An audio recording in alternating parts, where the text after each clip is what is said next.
নমস্কাৰ এই মুহূৰ্তত আহি পৰিছে আজি সন্ধিয়াৰ কেইবাটাও গুৰুত্বপূৰ্ণ খবৰ। দেশত অন্ত পৰিল লোকসভা নিৰ্বাচনৰ ফলাফল। সমগ্ৰ দেশবাসীয়ে জানিছে বিজেপি অৰ্থাৎ এনডিএ আৰু বিৰোধী দল কংগ্ৰেছ অৰ্থাৎ ইণ্ডিয়াতকৈ অধিক আসনত জয়লাভ কৰি চৰকাৰ গঠন কৰিবলৈ আগবাঢ়িছে। আনফালে দেশত চলি আছে এনডিএ আৰু ইণ্ডিয়া এলায়েন্সৰ লগত নীতিশ কুমাৰ আৰু চন্দ্ৰবাবু নাইডুৰ সৈতে এক ৰুদ্ৰধাৰ বৈঠক। আৰু এই বৈঠকৰ পিছতহে গম পোৱা যাব কোনে গঠন কৰিব চৰকাৰ। আৰু আজি সন্ধিয়া 6:30 লগে লগে আহি পৰিব সমগ্ৰ দেশৰ জনতাৰ বাবে এক উৎসাহৰ খবৰ। গতিকে ইতিমধ্যে দেশৰ বিভিন্ন প্ৰান্তৰ পৰা আহি পৰিছে নিৰ্বাচনৰ বহুকেইটা ডাঙৰ খবৰ। আমি খবৰকেইটা SB অসম মিডিয়াৰ সমূহ দৰ্শকক জনাবলৈ যত্ন কৰিছোঁ। এই মুহূৰ্তত জনাইছোঁ আজিৰ প্ৰথমটো খবৰ। চৰকাৰ গঠনৰ কুচকাৱাজ কংগ্ৰেছ মিত্ৰজোঁটৰ আৰু 6 বজাত ইণ্ডিয়া এলায়েন্সৰ এক জৰুৰী বৈঠক। নীতিশ কুমাৰ আৰু চন্দ্ৰবাবু নাইডু শেষ আশা ইণ্ডিয়াৰ বাবে আৰু JDU আৰু TDPৰ সমৰ্থন পালেহে গঠন কৰিব পাৰিব চৰকাৰ ইণ্ডিয়া এলায়েন্সে। আৰু নীতিশ কুমাৰ উপ প্ৰধানমন্ত্ৰীৰ প্ৰস্তাৱ ইণ্ডিয়াত আৰু চন্দ্ৰবাবু নাইডুৰ সৈতেও সঘন যোগাযোগ ইণ্ডিয়াৰ নেতৃত্বৰ। আৰু RJD নেতা তেজস্বী যাদৱে দাবী কৰিছে চৰকাৰ গঠনৰ বাবে। আৰু সঁচাকৈ পট পৰিৱৰ্তন হ'ব নেকি দেশত? আমি সবিশেষ জনাইছোঁ খবৰ যে NDAক আঁতৰাই ইণ্ডিয়াই গঠন কৰিব নেকি চৰকাৰ গঠনৰ কুচকাৱাজ এতিয়া কংগ্ৰেছ মিত্ৰজোঁটৰ। আৰু আজি সন্ধিয়া 6 বজাত ইণ্ডিয়া এলায়েন্সৰ এক জৰুৰী বৈঠক অনুষ্ঠিত হ'ব। আৰু এই বৈঠকৰ পিছতে গম পোৱা যাব যে কোনে গঠন কৰিব চৰকাৰ। নীতিশ কুমাৰ আৰু চন্দ্ৰবাবু নাইডু শেষ আশা এইবাৰ ইণ্ডিয়াৰ বাবে। এই মুহূৰ্তত জনাইছোঁ আজিৰ দ্বিতীয় নম্বৰ খবৰটো। প্ৰধানমন্ত্ৰী পদৰ পৰা পদত্যাগ নৰেন্দ্ৰ মোদীৰ। ৰাষ্ট্ৰপতি ভৱনত উপস্থিত হৈছে প্ৰধানমন্ত্ৰী নৰেন্দ্ৰ মোদী আৰু ভংগ হ'ল সপ্তদশ লোকসভা। ৰাষ্ট্ৰপতি ভৱনত পদত্যাগ পত্ৰ দাখিল কৰিছে দেশৰ প্ৰধানমন্ত্ৰীগৰাকীয়ে আৰু তৃতীয়বাৰলৈ প্ৰধানমন্ত্ৰী হোৱাৰ দিশে এইবাৰ প্ৰধানমন্ত্ৰী। 8 জুনত প্ৰধানমন্ত্ৰীয়ে কৰিব শপত গ্ৰহণ আৰু প্ৰধানমন্ত্ৰী পদৰ পৰা ইতিমধ্যে পদত্যাগ কৰিছে নৰেন্দ্ৰ মোদীয়ে। আৰু ৰাষ্ট্ৰপতি ভৱনত উপস্থিত হৈছে প্ৰধানমন্ত্ৰীগৰাকী, লগতে ভংগ হ'ল সপ্তদশ লোকসভা আৰু ৰাষ্ট্ৰপতি ভৱনত পদত্যাগ পত্ৰ দাখিল কৰিছে দেশৰ প্ৰধানমন্ত্ৰী নৰেন্দ্ৰ মোদীয়ে।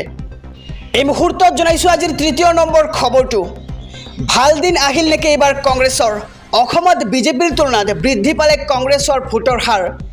কংগ্ৰেছে লাভ কৰিলে 37.48% ভোট আৰু ইয়াৰ বিপৰীতে শাসকীয় বিজেপিয়ে পালে 37.43% ভোট। আৰু বৃহৎ ভোটৰ ব্যৱধানত জয়ী হৈছে কংগ্ৰেছৰ 3গৰাকী প্ৰাৰ্থী।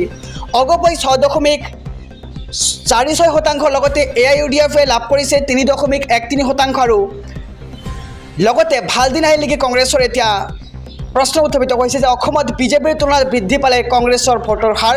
কংগ্ৰেছে লাভ কৰিলে 37.48% ভোট আৰু ইয়াৰ বিপৰীতে শাসকীয় বিজেপিয়ে পালে 37.43% ভোট। এই মুহূৰ্তত জনাইছোঁ আজিৰ চতুৰ্থ নম্বৰ খবৰটো। লোকসভা নিৰ্বাচনৰ ফলাফলৰ প্ৰাক্ষণতে দেশজুৰি বৃদ্ধি পালে পেট্ৰল আৰু ডিজেলৰ মূল্য। কালি গুৱাহাটীত প্ৰতি লিটাৰ পেট্ৰলৰ দাম আছিল 96.17 টকা আৰু আজি গুৱাহাটীত প্ৰতি লিটাৰ পেট্ৰলৰ দাম হ'লগৈ 97.19 টকা।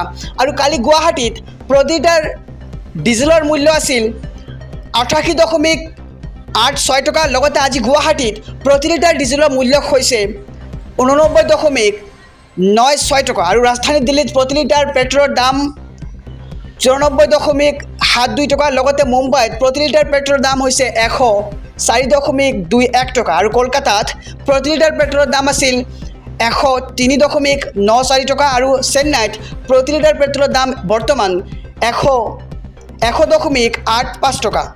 এই মুহূৰ্তত জনাইছোঁ আজিৰ পঞ্চম খবৰটো। নিৰ্বাচনৰ আৰু এটি ডাঙৰ খবৰ। এইবাৰ কোনে গঠন কৰিব চৰকাৰ গঠন কৰাৰ আশা এৰি দিয়া নাই কিন্তু ইণ্ডিয়া এলায়েন্সে। এফালে আজি দিল্লীত হাই ভল্টেজ বৈঠক NDA আৰু ইণ্ডিয়াৰ মাজত।